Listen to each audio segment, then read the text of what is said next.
Twitter criticism on Russia Today. The criticism is done, is raw. I don't have to think about it. I just have to read.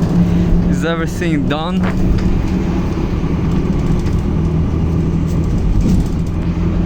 Russia Today, August 10, 2024. Moscow slams crude for Gary deepfake video. Russia never offered to trade a key nuclear plant for a Ukrainian withdrawal from Kursk, the foreign ministry said. We have a photograph. Maria Zakharova attends a press conference in the Russian foreign ministry in Moscow. April 4.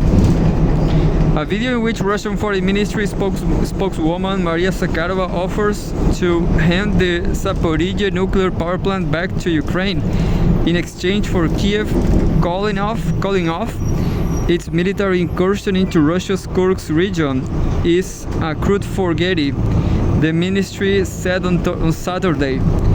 The video in question circulated on Russia and Ukrainian language Telegram channels on Friday.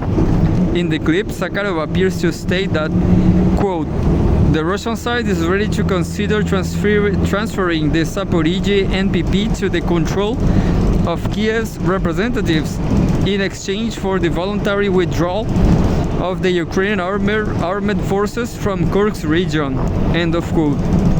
Zakharova never made such a statement. According to the ministry, the clip was hastily put together using footage from a briefing by the spokeswoman in July.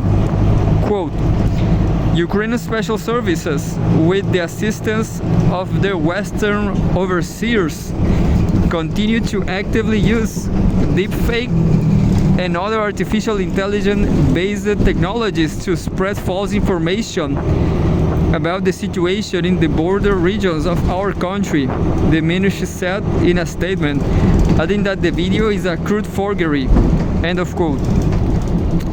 We emphasize, quote, we emphasize Maria Zakharova never said anything like that. The authentic comments of the official representative of the Russian Foreign Ministry are available on her Telegram channel and on the official resources of the ministry, the statement concluded.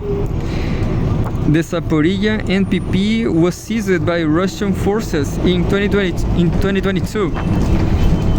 Four days into Moscow's military operation, 6 months later, the region of Zaporizhzhia voted to join the Russian Federation.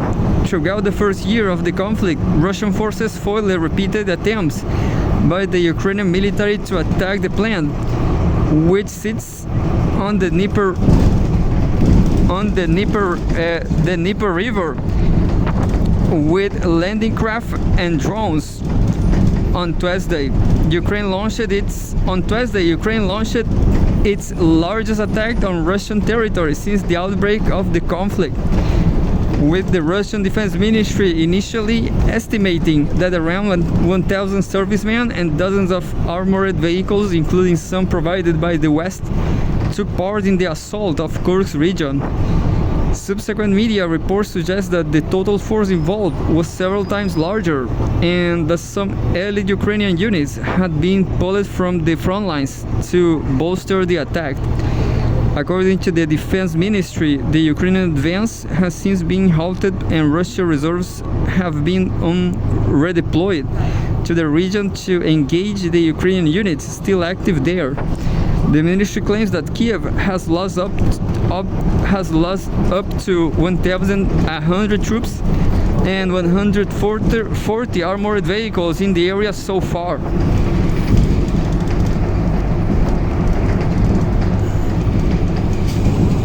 So I guess I'm going to read another one about Maria Zakharova. About Maria Zakharova. August 10, 2024. Home, Russia and former Soviet Union. Deeply shaken, Moscow reacts to Israeli strike on Gaza school. Yeah, go Russia. The attack on Saturday reportedly killed 100 people and left dozens more injured. We have a photograph from Maria Zakharova, the Russian Foreign Ministry spokeswoman. The Israeli military should refrain from attack on civilian infrastructure in Gaza, Russian Foreign Ministry spokeswoman Maria Zakharova said on Saturday, adding that the Russian authorities are deeply shaken by the latest airstrike conducted by West Jerusalem.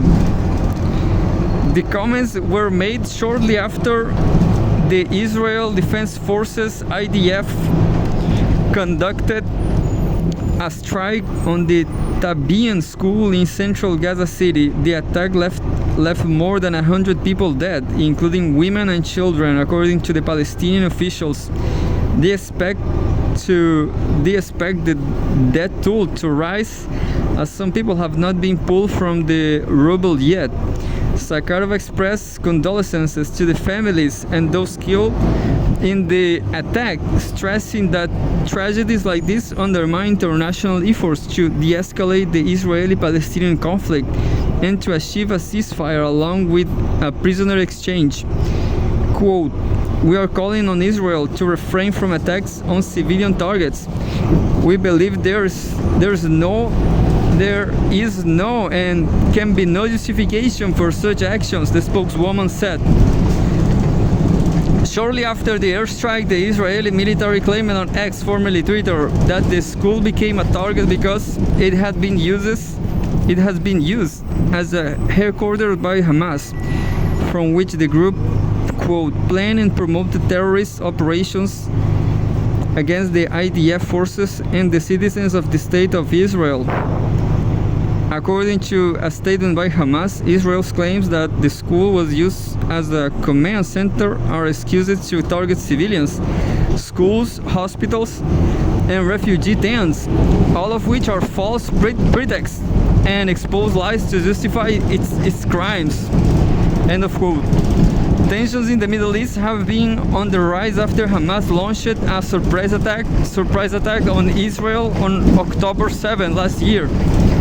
In response, West Jerusalem launched an offensive in Gaza, which has resulted in unprecedented destruction. The hostilities have so far claimed the lives of nearly 39,800 Palestinians, with over 92,000 others wounded in airstrikes and a ground offensive, according to the Gaza Health Ministry. And that's it about Maria Zakharova.